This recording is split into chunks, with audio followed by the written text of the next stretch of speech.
What's going on, everybody? Rob Dawson here from the Field of 68 with another episode of the Top Dogs podcast here on the Field of 68 Media Network. I'm going to be joined later by Dan Hurley. I was able to catch up with him at Big East Media Day. It's about a 10-minute conversation.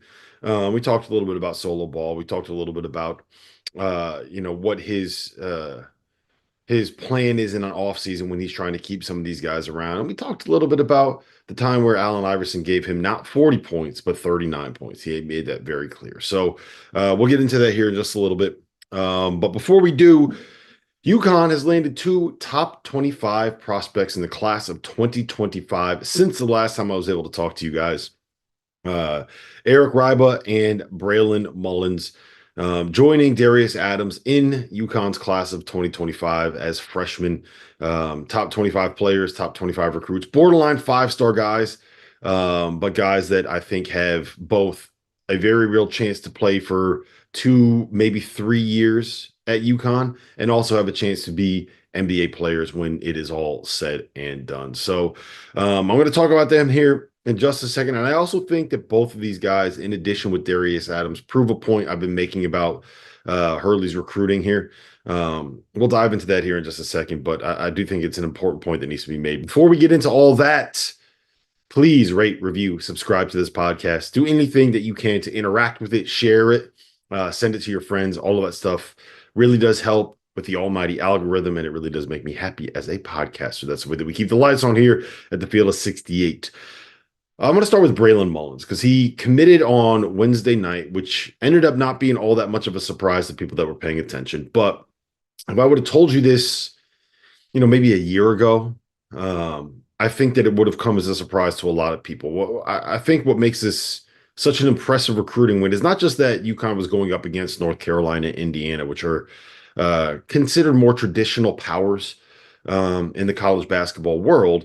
It's that they pulled an Indiana kid that is your stereotypical Indiana kid out of the state of Indiana and brought him to Storrs, Connecticut. And he was thought to be a heavy Indiana lean at first, and he ended up picking UConn over the Hoosiers. And I think that is something that should not go unnoticed, is the ability that this staff has to put together a pitch that will more or less take kids away from what you would have thought was their dream school when they were 15 years old. So that is something that I think is really, really notable and really worth kind of pointing out here. In terms of his scouting report, Braylon is a shooter first and foremost, right? Like that's what he kind of builds everything in his game off of, is his ability to shoot the ball. He was one of the best shooters on the Adidas circuit last year. He is arguably the best shooter in the class of 2025. And, I think he is a guy that will be really, really, really effective in the offense that Luke Murray and Kamani and Tom Moore and Dan draw up for him, running off of screens, running off of pin downs, putting him in actions like that. Most of the film that I've seen on him, well, I don't want to say most of it, but a lot of the film that I've seen on him is from his time playing for the Indiana Elite. And a lot of the film there is him, kind of running in transition and catching and taking spot up threes, which is just kind of the nature of what AAU ball is. I don't have a ton of access to stuff from when he was in high school, but what I will say is this: he has quick release. He has really good footwork, really good shot prep, everything that you would expect out of a kid that grew up in the state of Indiana when it comes to being a shooter.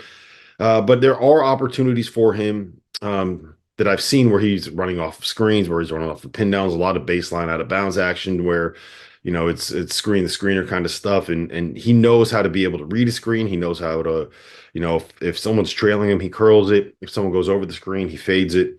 Little things like that I think say a lot about what he could be as a shooter. The footwork is there, the release is there. So I'm not worried about him being able to develop into a really good kind of run off of screens kind of a shooter. And, he's not just a shooter as well. He moves well without the ball. And he plays off of that jump shot, right? Which I think is almost as important as being able to make that jump shot, is once guys start closing out long on you, being able to throw a pump fake and get to a pull-up, being able to attack a closeout and get to a floater, being able to get into the lane, draw an extra defender and kick the ball out if you need to, being able to kind of make those little teardrop runners over taller defenders at the rim. And he's got some of that in his game. I wouldn't say that he is great at that stuff just yet, But it is there, and it's something where I think once you kind of get into college and get into this program's player development system, that he will find a way to be able to be elite at it. I would envision him doing a lot of the stuff offensively that Cam Spencer did last year. Now, I don't think that Braylon, and I could be wrong because, again, I've seen him in a setting where he is out there to score and out there to shoot. I don't think that he is quite the passer, the playmaker that Cam Spencer is. Like Cam Spencer's basketball IQ was off the charts high. So we'll see if Braylon can end up getting there. I think expecting that out of him as a freshman is probably unfair and unrealistic, but that's something where I think that he might be able to get there. We'll see. We'll see. That's something I need to see more film. I don't have an answer either way on that. I need to see more film on him before I can kind of come to a conclusion there. But I do think he's tougher than he gets credit for as well. There's lots of you turn on the film and there's lots of examples of him kind of getting in the lane, sticking his nose in there, getting offensive rebounds, getting tip-ins. He's bouncier than I expected. He is catching lobs in transition. He is able to get up off of 2 feet and dunk with two hands.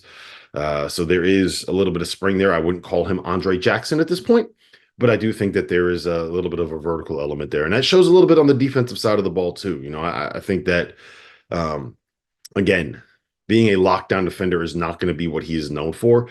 But if you're coming from Indiana and you play the way that he played and you played in that Indiana elite program, like there's a level of defensive kind of knowledge that you're going to have in terms of where to be, how to shift, how to rotate, and ability that you have to be able to kind of play at that level coming out of that state.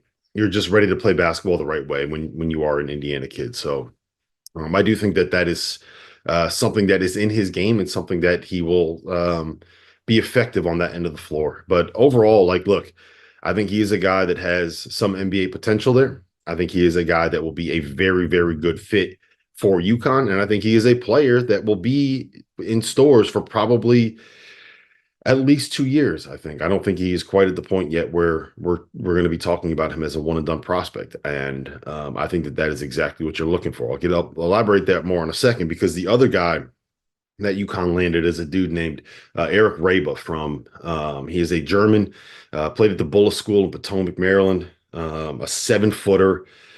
Extremely skilled Euro 5. Like whenever you think of a Euro 5, man, that's kind of what he is, right? Dribble handoffs, ball screens, pick and pops, short rolls, making the right pass, scoring over both shoulders in the post.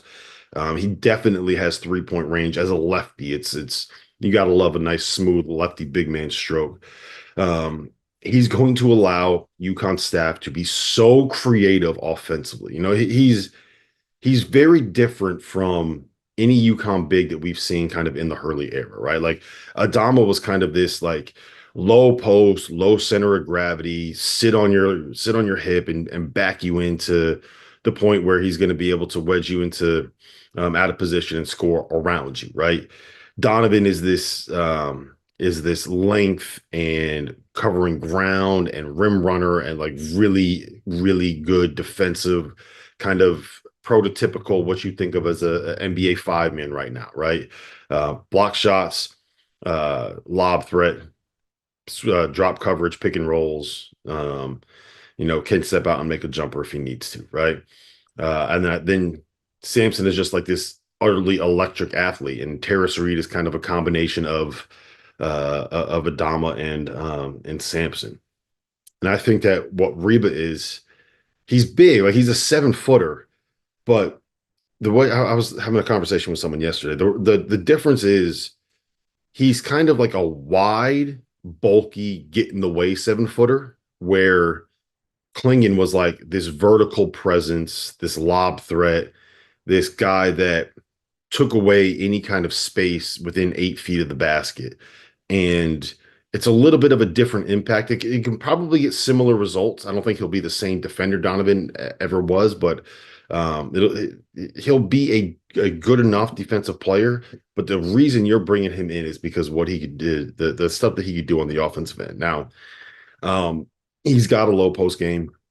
Like I said, he's a lefty, but he can score over both shoulders. It's a little bit more difficult to guard a lefty in the post because you're used to trying to force someone to have to go to their left hand and over their right shoulder. And now you're going to have to start guarding someone that wants to go to that right shoulder. It's just a little bit of a different mentality.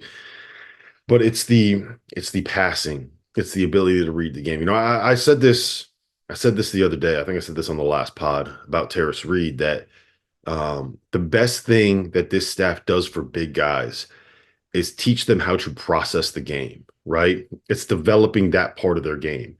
They taught Adama how not to be a black hole in the post and how to be able to kick the ball out and move the ball around and read what a defense is doing. They taught Donovan how to be able to be a real threat as a passer, kind of from the top of the key when they're running DHOs through him and they're running offense kind of through him a little bit. You don't have to teach Reibe all that much when it comes to like he'll be able to do it. And I think that what that means is that once he kind of gets here and gets acclimated and gets ready, like you got 2 years is my guess. I think he's probably a 2 or 3 year guy.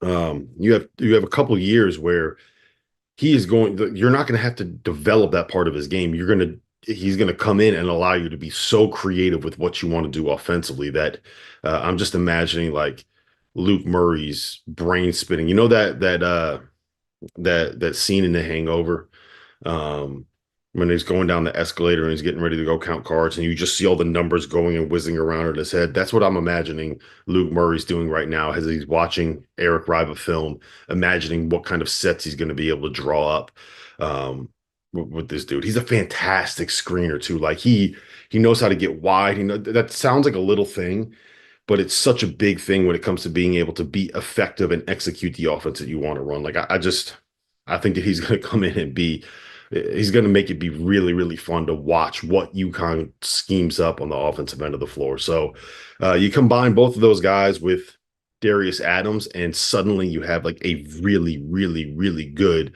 recruiting class coming in that doesn't have to be really, really, really good for UConn to win immediately off the bat. So I said it earlier a little bit, but I think the biggest key with all three of the guys they brought in so far, and I think that they're probably going to get like one or two, probably one more player coming in. I think that that's what they would want. So we'll see how that plays out. But I think the key is that they're all like 5-star-ish. Some services have them 5, some services have them 4, some of it is crossover, but they're all in that like 18 to 30 range in terms of recruits, which is what I would call a borderline 5-star, right?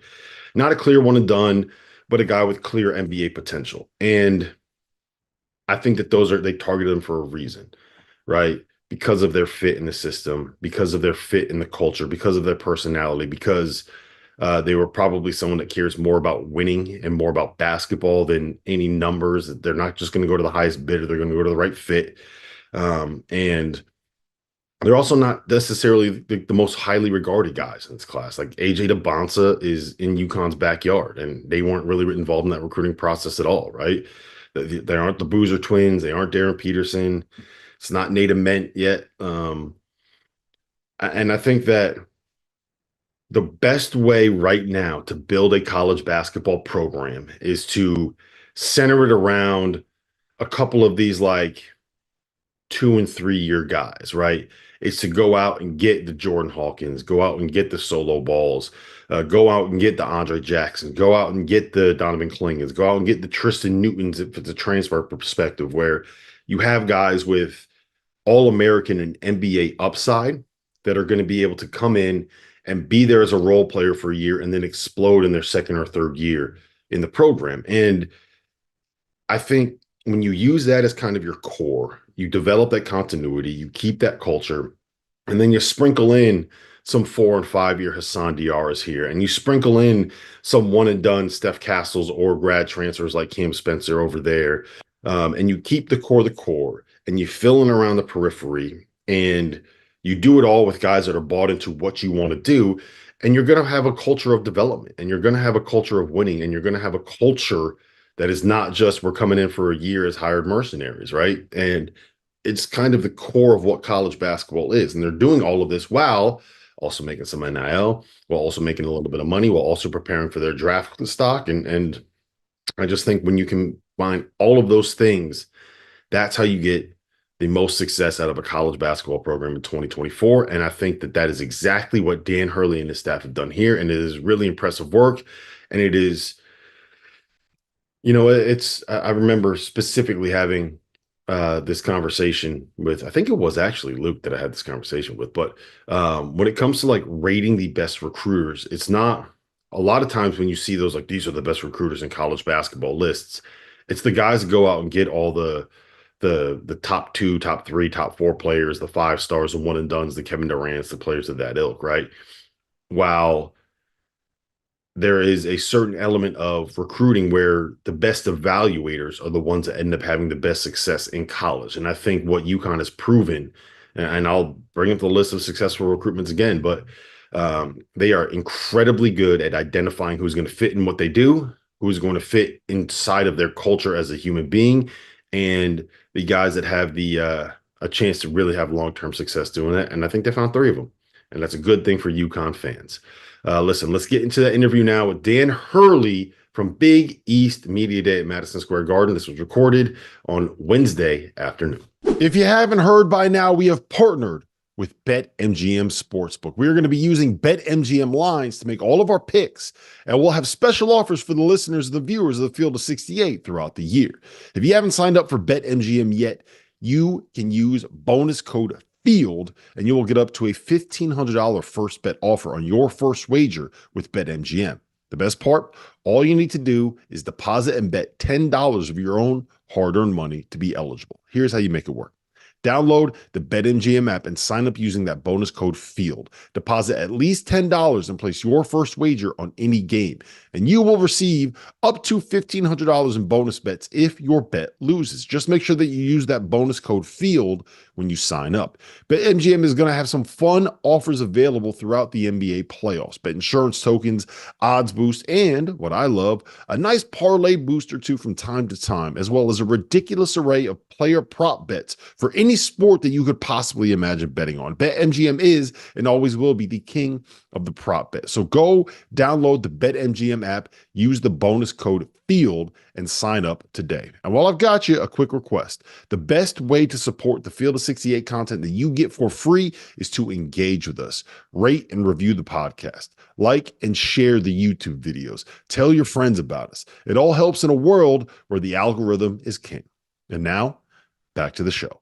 Now, let me welcome on to the Field of 68's Big East Media Day coverage. The guy that's won back-to-back national championships. Smile's pretty big, man. Yeah, I'm almost done. Yeah. I got 4:00 practice, and we were dreadful yesterday. So my mind has drifted there of recently. Is thinking about how you're going to make these guys pay for what you had to deal with as a coach. I mean, yesterday we were just so far from where we need to be, and it was incredibly frustrating. And the thing with me is you always know where you stand with me, which I think is I've learned that the hard way. But I also think it's a good thing, because I think the worst thing for people a lot of times is uncertainty. Mm-hmm. And I think with me, it's always pretty certain how I feel about something. Yep. So I watched the exhibition against Rhode Island, and I thought that there were some really good things that came out of it. Solo specifically, I thought Aiden, like, he's got a little bit of shit to him. The rebounding, I know you weren't very happy about that. When you lose Donovan Clingan a year after losing Adama Sonogo, that you're going to have a void to fill there on the interior. Yeah. How is that kind of coming along? Yeah, I don't even know. I would say defensive rebounding, because I do think offensive rebounding will continue to be a strength for us. Because we do have athletic bodies. We do shoot a lot of threes, and we're relentless with how hard we play. So offensive rebounding, I think, will continue to be a strength for us.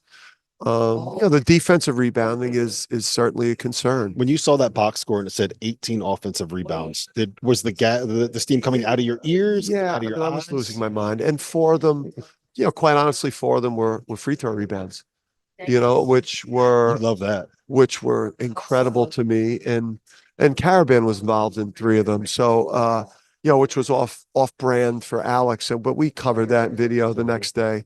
But, listen, Samson is at a disadvantage. I think the last thing that you do in terms of getting ready for the season is turn your attention to like rebounding drills. Mhm. I don't think any coach early on in early October practices, mid-October practices, you're so afraid that you're going to lose a player to like an ankle injury in a defensive rebounding drill that you kind of save a lot of that stuff for when you get closer to the start of the season. So there's obviously some things we got to mitigate from a physicality standpoint there. We're going to need our wings, we're going to need the gang rebound, but I think we'll be okay. So Solo Ball's performance, 18 points. There's been a little bit of buzz coming out of stores about him, and it looked like he was kind of living up to that hype. Is that what you've been seeing out of him all spring and summer, and I guess the fall?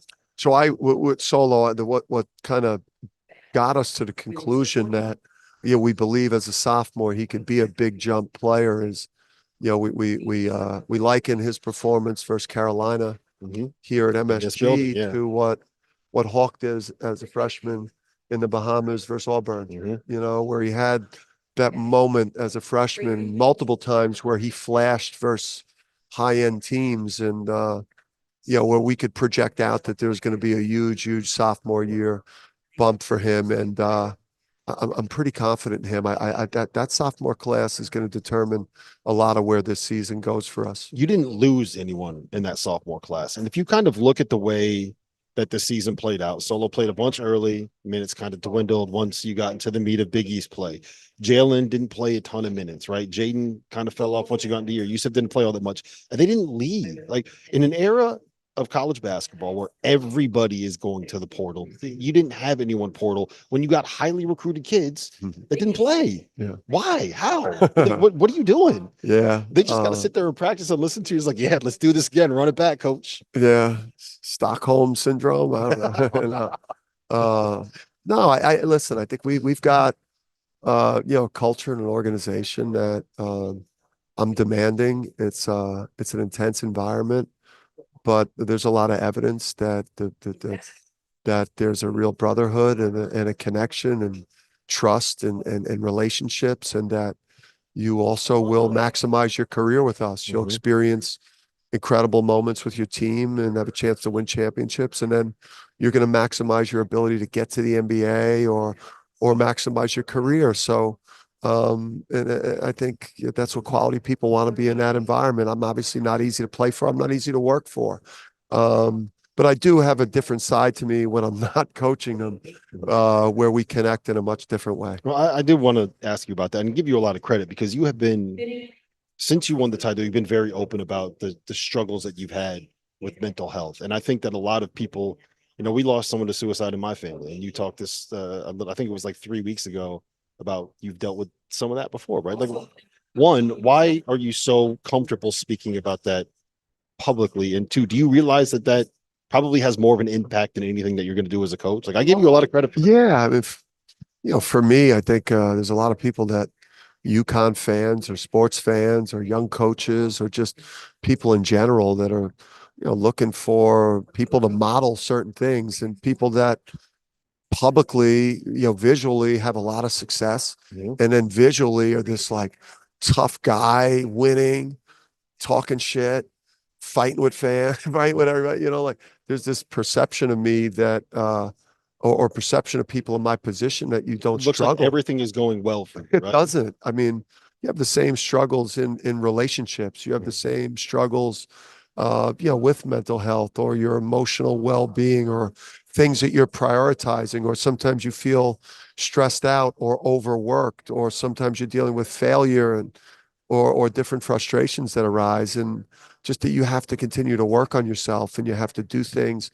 There's so much there's so much science and information out there on ways that you could improve your emotional well-being, that you can improve your physical state, that then will impact the way you feel emotionally about yourself. So I'm open talking about it. I think it's the responsibility that I have with the platform I have.